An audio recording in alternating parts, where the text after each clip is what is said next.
This is all a discussion about a new republic, a united Ireland. It's a discussion obviously about the economic crisis of the moment, but more importantly, we're going to debate out and take decisions on policy that will lead to investment in jobs, investment in services, improving the quality of life of citizens, and thinking about that and acting around that in an all-Ireland way.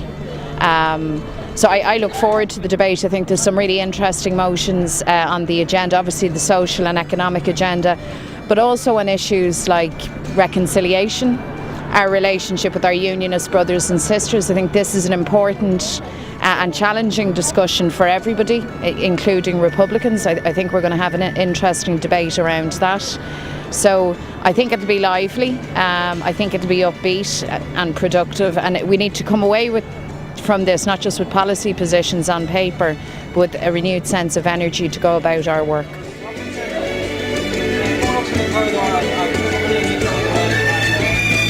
Do you hope the debate around Austerity will energise the No campaign coming into its final week?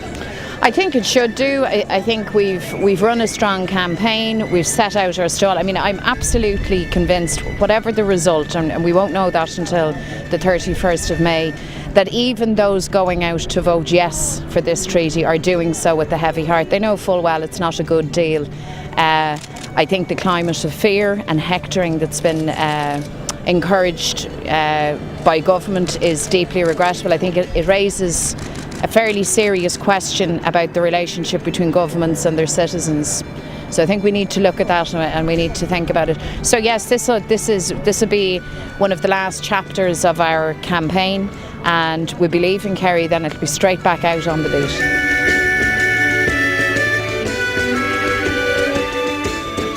We're delighted to be here, and we brought the good weather. We're looking forward to a very good Ard Fheis. We have maybe about 200 motions going through the economy, the Austerity Treaty, all the social fallout of that, the ongoing process in the north.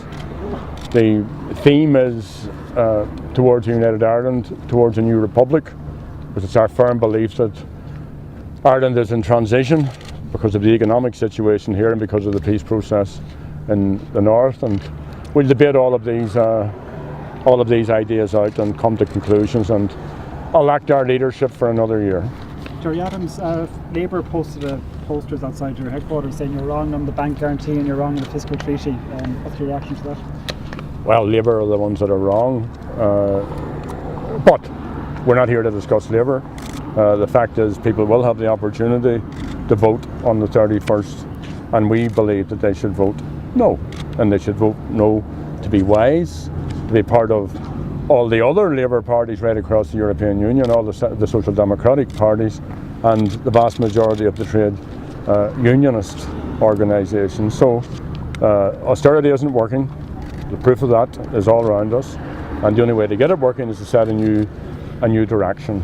Labour came back from, well, at least the Taoiseach came back from the treaty discussions, enthusiastically endorsed the treaty in the Dáil, never mentioned once the notion of jobs or growth. The Taoiseach to remain mute on those issues, not one single word, despite us challenging them on it. Everybody knows you can't cut your way forward. You can only get forward by getting people back to work off the dole queues and moving in that way. Have you done enough, do you think, Gerry, to convince the undecided voters, that kind of core 33 to 35% of people who hadn't made up their mind at the last opinion poll? Do you think you have done enough to sway those over to the no side? Well, the truth is no one knows. That's the truth of it. I mean, there's another week to go. It's my firm view that it's all to play for. The establishment haven't put forward one positive argument. It's been an entirely negative campaign. It will depend also on the turnout on the day and so on. But, you know, we have another week to convince people, and we will continue to argue and to bring forward what we hope are informed arguments for people to vote no. Gerry, you were on the radio at lunchtime with Jonathan Healy talking about the ESM and the treaty, etc. And you said that the referendum commission had gotten it wrong in their information. What had they gotten wrong? The fact, and I don't know if the remarks were accurately attribute it to the Commission.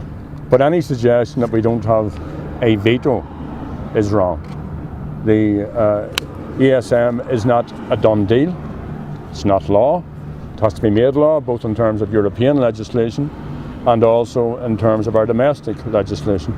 That means the Dáil has to deal with it, and we have yet to do that. Even yet is for the Taoiseach to come forward and debate these issues out. Let him choose the platform. You know, there are any number of broadcasters, including your own, would be pleased to facilitate and to moderate on such a debate. This is a crucially important referendum.